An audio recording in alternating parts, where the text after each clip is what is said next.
ano que eu amo de paixão, tudo bem com vocês? E aí, conseguiram descansar? Eu espero que sim, né? Eu espero que vocês tenham recarregado as energias e voltado assim, ó, com todo o gás para a gente continuar firme aí nesse ano letivo, que afinal de contas é o último de vocês, né? Vocês estão aí na reta final e eu espero que vocês aproveitem ao máximo todas as informações que estão sendo passadas aqui. Nós estamos voltando aí com uma novidade, né? Uma novidade bem legal que eu particularmente estou assim apaixonada, estou encantada e eu sempre eu falo assim, gente, eu quero ficar muito, muito, muito boa nesse negócio de mexer nesse Google for Education, porque tem muita coisa bacana, pessoal. Tanto para mim, né, enquanto professora, e tanto para vocês enquanto alunos. Então aproveitem, olha, agora vocês têm uma agenda, vocês têm uma área de atividades, não tem mais aquele massacre, né? Que é ficar tirando foto, mandando pelo WhatsApp ou mandando por e-mail, que é uma loucura total. Nós temos um canal agora para vocês poderem fazer as atividades, para vocês entregarem. E uma coisa super importante que eu quero deixar aqui, assim, ó, de antemão avisado, para depois vocês não chegar para mim e falar assim, ah, professora, eu não sabia. As atividades têm hora e dia para começar e hora e dia para terminar, beleza? Bom, falando agora de conteúdo, né? Nós continuamos aí no conteúdo do segundo bimestre, essa pausa aí não foi fim de bimestre, né? Então, nós estamos, na verdade, concluindo os conteúdos do livro. Só que aí vocês vão ficar na vida boa? Lógico que não. Eu dei uma acelerada nos conteúdos, porque quando terminar o conteúdo, eu começo com os questionamentos, com as atividades, com os debates, e aí vocês vão botar a mão na massa, vocês vão trazer material para mim e a gente vai conversar muito sobre várias coisas aí que já foram tratadas no bimestre, tá bom? Então, hoje vocês vão ter aí a última videoaula, né, de conteúdos de vocês e depois é só atividade mesmo ali na prática via chat, via Google Meet, e via tantas outras coisas, tantos recursos maravilhosos que o Google for Education está disponibilizando para a gente. Espero que vocês aproveitem o tema de hoje, né, que eu particularmente amo. Espero que vocês aproveitem a aula que eu preparei com muito carinho para vocês, tá bom? Beleza? Estão preparados? Vamos viajar comigo hoje pelo Brasil? Bora lá? Ó, quem disse que eu não levo vocês para viajar? Tô levando hoje, vem comigo, pessoal! Bom, então hoje, né, nós vamos mudar um pouquinho de cenário, porque hoje a gente vai falar de uma coisa que vocês sabem que eu amo demais, que é turismo. E nós vamos falar hoje sobre o turismo nacional. Como é que o turismo vem impactando aí a economia do nosso país? Hoje, né, na realidade que nós estamos vivendo, a gente tem ouvido falar muito dos impactos negativos do coronavírus aí no setor turístico. Pois é, né? Enquanto as estatísticas não vêm, enquanto os novos dados não chegam, né? A gente não sabe como é que vai ficar.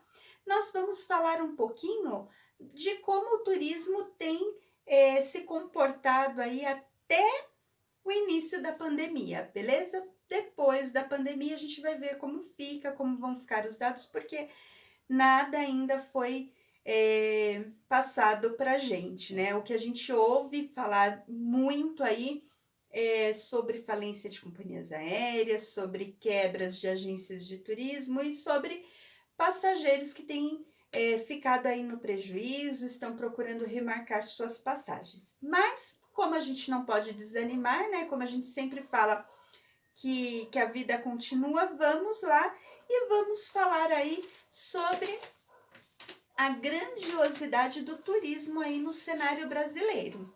Algumas unidades atrás nós falamos um pouquinho sobre o que? Sobre o turismo mundial. Hoje nós vamos conversar aqui mais somente, na verdade, né, sobre o turismo nacional, como é que ele impacta. Então, vocês têm aí na página 56, nós temos lá três gráficos. Então, o primeiro gráfico, que está em azul, ele vai falar o quê? Sobre o desembarque internacional de passageiros. Onde? Aqui no Brasil, ok? Então, nós temos lá que nós podemos ver aí através dos gráficos como é que tem aumentado a quantidade de passageiros desembarcando aqui em território nacional, de estrangeiros vindo para o Brasil. A gente vê que é crescente. Esse ano vai mudar? Obviamente, mas vamos trabalhar aí até 2013, tá bom? Depois, o desembarque nacional de passageiros, ou seja, de pessoas que viajam dentro do território nacional. A gente vê que também continua aí a projeção. De 2011 para cá, só tem crescido. E depois, o gasto de turistas no Brasil em milhões, que na verdade isso é o que interessa, né? Na verdade, o que movimenta aí toda a indústria turística no Brasil é realmente o capital que é deixado aqui dentro, porque os turistas gastam e gastam muito. E a gente sempre diz que o turismo no Brasil não é um turismo barato. Se você for comparar com o turismo em outros países, às vezes é muito mais barato você ir para outro país, você se hospedar, comer e gastar em outro país, claro, a gente não está falando aqui em país que utiliza dólar e euro, porque se a gente for pensar por esse lado, sai caro. Mas se a gente for olhar com uma moeda que possa se equiparar aqui ao nosso real, a gente vê que o turismo no Brasil ele é caro. Então, por exemplo, uma viagem para o Nordeste acaba saindo mais caro do que uma viagem, por exemplo, para a Argentina, para o Uruguai, para o Chile, para o Peru, principalmente, que a moeda é desvalorizada em relação à nossa, né? Então, o turismo no Brasil é sim um turismo caro. É por isso que tem muita gente que prefere viajar para fora do que viajar dentro do próprio país, né? Uma das coisas, né, que está mostrando lá na página 57 que vale a pena a gente falar são dos grandes eventos que acontecem. Né? Então, nós tivemos aqui em 2014, o que nós tivemos aqui no Brasil? A Copa do Mundo, né? Então, como é que um evento desse porte, ele influencia aí no turismo como um todo, no turismo nacional? Então, nós tivemos que foi até uma estratégia da Secretaria do Turismo, o que eles fizeram? Eles distribuíram os estádios em vários estados brasileiros. Para quê? Para que tivesse esse fluxo de turistas dentro do território nacional. E a gente sabe que o Brasil é gigante. Então, vários turistas, eles foram se locomovendo para diferentes regiões do Brasil e conhecendo um pouquinho de cada estado, um pouquinho de cada cultura. E aí os dados, né, que foram apresentados, foi feita uma pesquisa, lógico, né, eles fizeram uma pesquisa e viram que o quê? A maioria dos turistas que vieram para a Copa do Mundo nunca tinham vindo para o Brasil. E eles vieram exclusivamente por causa do quê? Dos jogos que estavam acontecendo ali durante a Copa. E também uma coisa que interessou muito a indústria turística foi o quê? Que a maioria desses turistas que vieram para a Copa falaram que tem o desejo de retornar ao Brasil, mas para aproveitar mesmo as belezas naturais aqui do nosso país, que são assim muito grandes, que são incríveis, né? O Brasil tem um potencial turístico incrível de verdade. A única coisa assim que falta um pouquinho no Brasil, que a gente vê, é a questão da infraestrutura, até mesmo de locomoção. Então, uma coisa que é diferente aqui no Brasil, se comparando com outros países, por exemplo, em São Paulo, né, o aeroporto de Guarulhos, que é um aeroporto gigante, nós vemos o que, por exemplo? Que para você sair do aeroporto, então imagina, uma pessoa vem de outro país, ela desembarca em Guarulhos e ela precisa ir para o centro de São Paulo. Então, ou ela pega um Uber, ou ela pega um táxi, ou ela vai ter muitos problemas, porque realmente a dificuldade de locomoção dos aeroportos para os centros ainda é muito grande. Eles começaram ali um projeto, né, de acho que era um monotrilho, um metrô, não sei o que que é ali, que tinha aquela construção gigantesca. Só que foi inaugurado, foi, só que ele não chega até o aeroporto. E o que a gente vê aí na maior parte das grandes capitais no mundo é que de dentro do aeroporto você já pega o metrô para ir para o centro das cidades, para ir para as outras regiões. Então, essa é uma deficiência aí que o Brasil ainda precisa trabalhar. E aí nós vamos falar um pouquinho sobre o quê? Sobre os tipos de turismo, né? Quais são os tipos de turismo que nós temos aqui no Brasil, né? Então, nós temos, vou falar um pouquinho do que? Do turismo de lazer. O que é o turismo de lazer? É aquele tipo de turismo que a gente adora, né? Que é sol, mar, praia, só para aproveitar mesmo, para descansar. Esse tipo de turismo, geralmente, ele acontece quando? Nas altas temporadas. Então tem lá o período de férias que o turismo, ó, bomba de verdade. E aí nós temos assim, a questão da sazonalidade. Então, o que que acontece? Tem algumas regiões que são conhecidas, que são muito mais atrativas quando no verão. É época para se aproveitar a região, as praias. Aí você fala assim: nossa, professora, mas eu ouvi dizer que lá no Nordeste faz calor o ano todo. Sim, faz calor o ano todo. Mesmo no nosso inverno aqui na região Sudeste, lá no Nordeste vai estar quente. Só que lá no inverno é a estação das chuvas, né? Então é o período chuvoso no Nordeste. E aí é realmente uma meleca.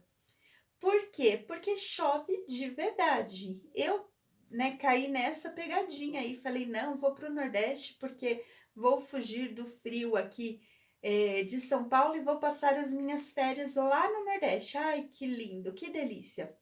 Fui lá, planejei umas férias de 18 dias, viajando ali pela costa do Nordeste, fomos até Aracaju. De Aracaju alugamos um carro, fomos até Natal. Nós visitamos de Aracaju até Natal, parando em todas as cidades, todas com chuva. Parecia que tinha uma nuvenzinha assim acompanhando. Então, realmente, quando fala-se em alta temporada numa região, existem os motivos para aquela região ter a alta temporada e ter a baixa temporada. Geralmente é o quê? Fator climático. Então, sempre que você for viajar, você tem que pesquisar o clima daquela região. Olha a geografia entrando aí, né?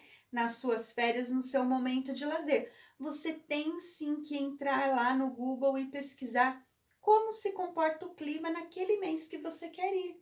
Porque de repente, é calor, mas chove um absurdo e aí o seu passeio não vai ser tão produtivo, né? Outra coisa também, por exemplo, o sul. O sul do Brasil, quando a gente fala em Gramado, Canela, ele é mais atrativo quando? No inverno. Por quê? Porque tem todo aquele glamour que envolve ali a cidade de Gramado, de Canela, a região do sul. Lá, quando faz calor mesmo, então já não fica tão charmoso. Campos do Jordão, por exemplo, aqui em São Paulo, também tem essa questão. Fica mais atrativo quando? Nos meses de inverno. Então, a alta estação sempre vai andar ali de acordo com o clima da região, tá bom? Então, o turismo de lazer, né? Ou turismo de massa, como algumas pessoas dizem, é isso aí, pessoal. É aproveitar, aproveitar e aproveitar. É aquele passeio que você faz para se divertir. Aí, na sequência, nós temos ali o turismo religioso. Então, são determinadas regiões do Brasil que chamam a atenção, por quê?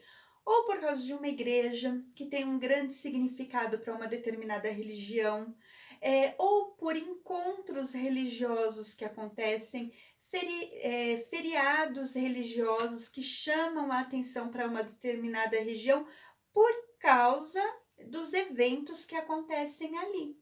Então, aqui o mais próximo da gente, a gente tem o quê? Temos Pirapora do Bom Jesus, aqui pertinho, aqui Santana do Parnaíba, né? Que tem ali, tem algumas festas que eles fazem aqueles tapetes no chão, que eles enfeitam a cidade e recebem os turistas. Temos Aparecida do Norte, que é muito conhecida, né? O Santuário de Aparecida do Norte. Existem algumas regiões também em Minas Gerais, né? As cidades históricas de Minas Gerais. Por exemplo, quando você fala em Ouro Preto, em Tiradentes, você vê ali uma enorme quantidade de igrejas que têm obras de arte assim valiosíssimas, coisas incríveis mesmo, né? De alguns períodos históricos aí do Brasil que vão estar sendo retratados ali dentro dessas igrejas. Temos no Nordeste também algumas regiões que são conhecidas pelo quê? Pela religiosidade. Então, alguns lugares também que são místicos, né? Algumas pessoas acreditam, por exemplo, quando você fala em São Tomé das Letras, né? Geralmente o pessoal que frequenta São Tomé é um pessoal aí que gosta de um turismo mais místico, mais zen, nessa vibe aí. Então, isso se enquadra no quê? No turismo religioso. E aí nós temos também o turismo de negócios, né? Quando a gente fala, nossa, que estranho misturar negócios com turismo, mas o que seria o turismo de negócios? Seria o tipo de turismo onde existem feiras de negócios em algumas regiões. Por exemplo, nós temos aqui em São Paulo o AIMB, né? Então, eles fazem várias feiras ali que atraem pessoas assim do mundo todo para essas feiras, para fecharem negócios ali. Então, são feiras de negócios. Temos também o turismo gastronômico, né? Que nem precisa falar, né? Quando as pessoas vão para algum lugar por causa da gastronomia, por causa dos restaurantes, dos pratos típicos que tem em determinada região. Temos também, que eu pulei aqui, o turismo medicinal. Então, olha, existem regiões que oferecem tratamentos medicinais e as pessoas acabam indo para essa região atrás, né, de um tratamento específico. Então, quando a gente fala assim, por exemplo, uma estância hidromineral, né, que tem aquelas águas termais, muita gente procura essas regiões aí para quê? Para se tratar. Tem ali várias dores no corpo todo, então, eu vou pelo menos uma vez a cada 2 meses, eu passo uma semana. Olha que delícia, hein, gente? Acho que eu tô com dor no corpo aqui, peraí. Mas as pessoas vão realmente para ficar imersos ali naquelas águas para fazer algum tipo de tratamento. O turismo cultural também, aí o turismo que vem através da arquitetura, de museus, obras de artes. Quando a gente fala no turismo religioso lá nas cidades históricas, ele também é cultural. Por quê? Ali, a gente sempre fala que aquela cidade, cada igreja que tem ali é um museu, porque ali dentro existem muitas obras de artes. Independente da sua religião, muitas vezes você visita essas regiões, né? Por exemplo, as cidades históricas mineiras ali. Muitas vezes você não é católico, mas você quer entrar ali na igreja, por quê? Por causa da questão cultural mesmo, para conhecer as obras de artes que tem ali. Por exemplo, igrejas todas, tem uma igreja lá que ela é toda de ouro por dentro, então tem muitas obras de artes, as obras de arte de Aleijadinho, por exemplo, né? Então você anda ali pela cidade e tem as obras deles ali estão espalhadas por todo o canto. Então, além de ser um turismo religioso, também é um turismo o quê? Cultural. A questão da arquitetura também, algumas cidades que têm assim uma arquitetura bem diferenciada, Então as pessoas vão realmente para aprender sobre aquilo.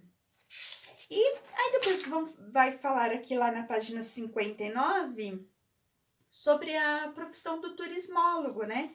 Então, assim, o turismo hoje, ele tem tanta importância no nosso cenário que foi homologada até uma profissão só para essa área. Antes nós tínhamos sim turismo e hotelaria, né? Então a pessoa que queria trabalhar na área de hotelaria fazia ali o curso de hotelaria. Hoje nós temos o curso de turismólogo. Então, onde ele vai atuar? Ele vai atuar no turismo de forma geral. Então, Secretaria do Turismo, Secretaria da Cultura, ele pode trabalhar em hotéis, em resorts, como guia turístico, em agências turísticas, né?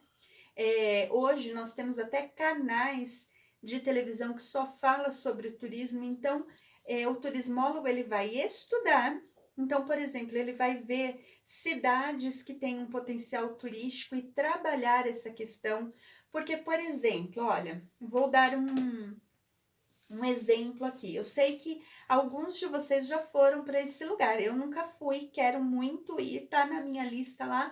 Mas quando a gente fala em Capitólio, Capitólio, se você parar para pensar, alguns anos atrás, ninguém falava em Capitólio. Agora virou o quê? Virou modinha. Daí você fala assim, gente, foi uma pessoa que descobriu o Capitólio e aí foi falando? Não, tem todo um trabalho por trás disso, para quê? Para lançar essa cidade como uma cidade turística. Então vai começar a passar em novela, vai começar a passar em seriado, em propagandas de TV e a pessoa começa a olhar e a mídia começa, né? Instagram. Quem aqui nunca viu no Instagram uma foto de Capitólio, o pessoal andando naqueles canyons ali que se formam? Então, assim, a cidade ela foi lançada, teve todo um planejamento através de quem? Através do turismólogo que trabalhava provavelmente ali na Secretaria de Turismo daquele município. Outra cidade também que vocês certamente vão saber, Arraial do Cabo. Então, de repente, você fala assim: nossa, descobriram Arraial do Cabo. Não é que descobriram, Arraial do Cabo sempre esteve lá com aquelas belezas, aquelas praias maravilhosas. Só que a cidade foi lançada. Então, teve um trabalho ferradão ali da Secretaria de Turismo daquela região, daquela cidade. Para quê? Para lançar a cidade como uma cidade turística. Lançar uma cidade é só jogar nas redes sociais ali? Não, existe todo um investimento em quê? Em infraestrutura. Beleza, eu vou lançar uma cidade. Eu vou fazer propaganda dessa cidade. Qual a estrutura eu tenho para receber esses turistas? Tem uma estrada fácil para chegar ali naquela região? Quando o turista chegar, vai ter restaurante para ele comer? Vão ter lojinhas ali que vendem as lembrancinhas, que vendem os souvenirs ali para os turistas? Onde esse turista vai dormir? Será que a cidade, o número de pousadas, de hotéis, comporta pessoas desse tipo, né? Pessoas que vão vir aqui para turismo. E aí a gente tem que pensar também nos públicos, né? Então, por exemplo, o Capitólio. Tem lá Capitólio, mas tem que ter hospedagem para o público A, B e C. Então, eles vão pensar desde grandes hotéis até os hostels, até as pousadinhas mais simples. Então, o turismo é muito mais do que você fazer a sua mala, entrar no seu carro e chegar em algum lugar. Tem todo um preparo, tem todo um planejamento, e é por isso que o turismo é visto de uma forma tão séria, né? Por isso que existe uma profissão voltada para quem? Para o turismo. E uma das características também aí do turismo é o que? É a conservação, né? E aí é um ponto que o Brasil tem investido e investido muito, que é o ecoturismo no Brasil, né? Então, o ecoturismo, além de proporcionar, né, um ambiente de contemplação para esses turistas que vão chegar ali, o ecoturismo ele vai proporcionar o quê? a preservação daquela área. Então, geralmente é um parque nacional, é uma reserva, né? Uma reserva estadual, uma reserva nacional. Depende aí de quem está cuidando daquela região.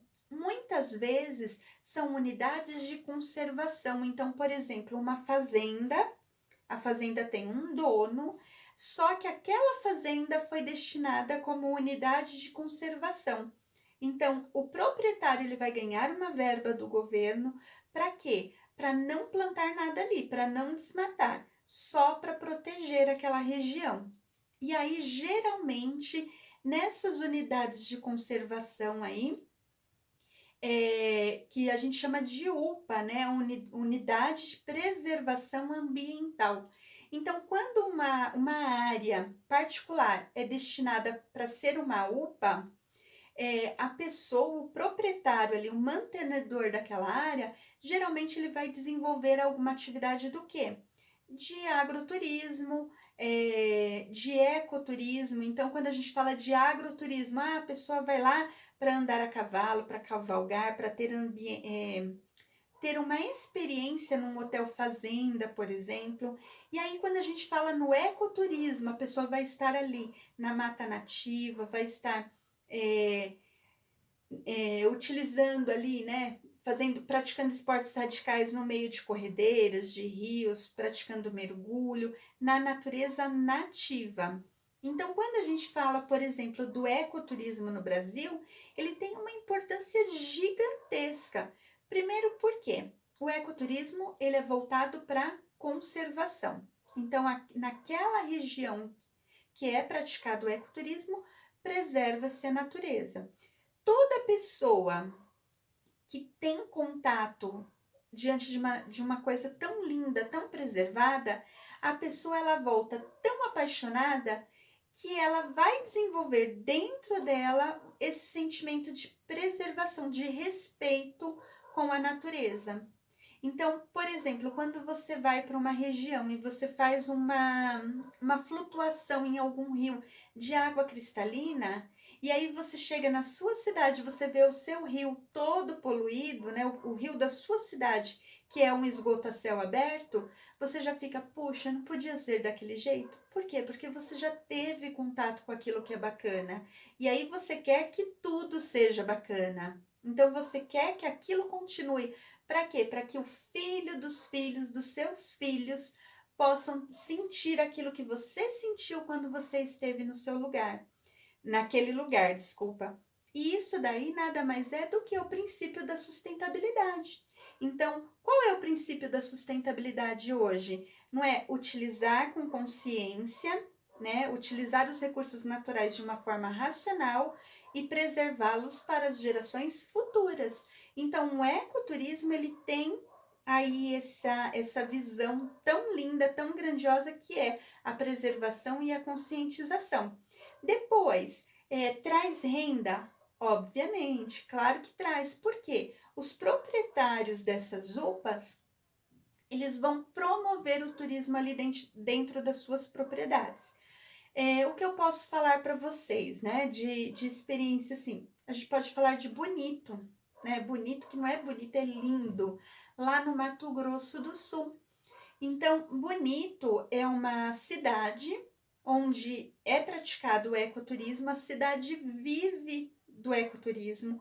Muitas pessoas, a comunidade ali trabalha geralmente no turismo, seja em pousadas, hotéis, hostels, lojinhas de souvenir, como guias turísticos, para dar suporte, para fazer a manutenção daquela região.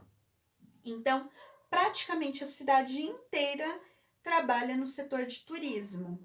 Beleza, aí tem lá. Na cidade não existem áreas públicas. Aliás, existe uma, que é um balneário municipal. Só que ele não é gratuito. Então, por exemplo, se eu não me engano, os moradores da cidade podem utilizar o balneário. Quem não é da cidade precisa pagar.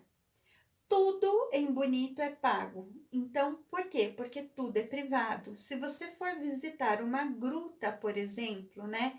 Tem lá Existem algumas grutas na região, porque é uma região de solo calcário, né? Então, o calcário, a água vai infiltrando e vai tendo essa formação aí de cavernas. Então, a região é muito rica em grutas. Para você visitar, a gruta fica dentro de uma fazenda. Então, você precisa comprar o seu voucher com antecedência, com dia marcado, com hora marcado. Por quê? Uma coisa bacana da unidade de conservação eles têm o controle de quantas pessoas podem entrar naquele lugar por dia. Para quê? Para não causar impacto ambiental ali naquela região. Então, tem uma gruta, você paga, você compra o seu voucher com antecedência, marca o seu dia, sua hora de visitação, vai lá. Aí você quer fazer uma flutuação no rio, né? Você também compra o voucher, tem o dia, tem a hora marcada, você vai e pode visitar, pode ficar aquela quantidade de tempo que foi estabelecido ali no seu voucher. E assim acontece com todos os passeios ali na cidade de Bonito. Visita cachoeiras, por exemplo, você tem ali o voucher que você pode utilizar ou no período da manhã ou no período da tarde. Aí tem guias, né, que vão guiar você, vão explicar como que acontece. Por exemplo, a água lá de Bonito, por que ela é tão cristalina? Por causa do solo calcário. Então, além de ser um turismo de contemplação, você aprende muita coisa, é uma coisa que te enriquece, você tem contato ali com a fauna, com a flora da região.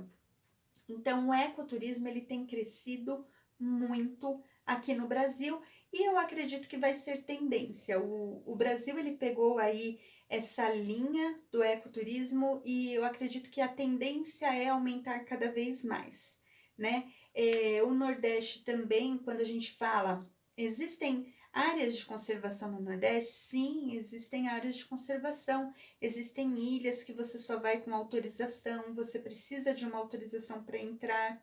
Então, tudo isso é bem organizado. Então, turismo, se você acha que turismo é chegar chegando no lugar, não é bem assim, não. Existe toda uma estrutura aí para que tudo aconteça da melhor forma possível, para que tenha uma quantidade razoável de pessoas, para que tenha o período certo. Você pode ir para um lugar fora de temporada? Lógico que pode, só que as condições serão diferentes do que, por exemplo, numa alta temporada. Tá bom, pessoal? Então, assim, ó, aí no livro de vocês, né? Lá na página 61, nós temos um mapa aí, né?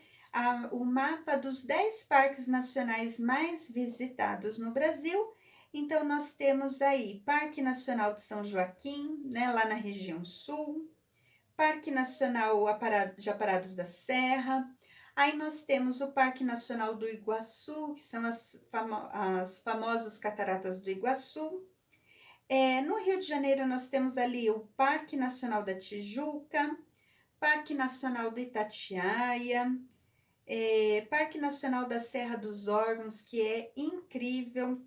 Lá no Nordeste, né, nós temos o Parque Nacional de Jericoacoara, Parque Nacional de Fernando de Noronha, né? E temos as chapadas, né? Temos aí a Chapada Nacional, o Parque Nacional, desculpa, da Chapada dos Guimarães, lá no Mato Grosso. Temos também lá no Distrito Federal, próximo ao Distrito Federal, né? O Parque Nacional de Brasília.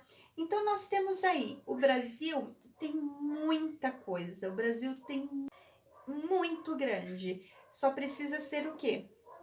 Organizado, precisa de investimento em infraestrutura para oferecer para o turista sempre o melhor, tá bom? Eu espero que vocês tenham aproveitado essa aula. Eu, particularmente, vocês me conhecem, vocês sabem que eu passaria horas falando sobre isso, mas a gente tem um tempo, a gente para por aqui e ó, beijos no coração, a gente conversa por chat, a gente conversa na videoaula depois e aí eu passo as atividades para vocês, beleza, pessoal? Beijos no coração e até a próxima. Tchau, tchau.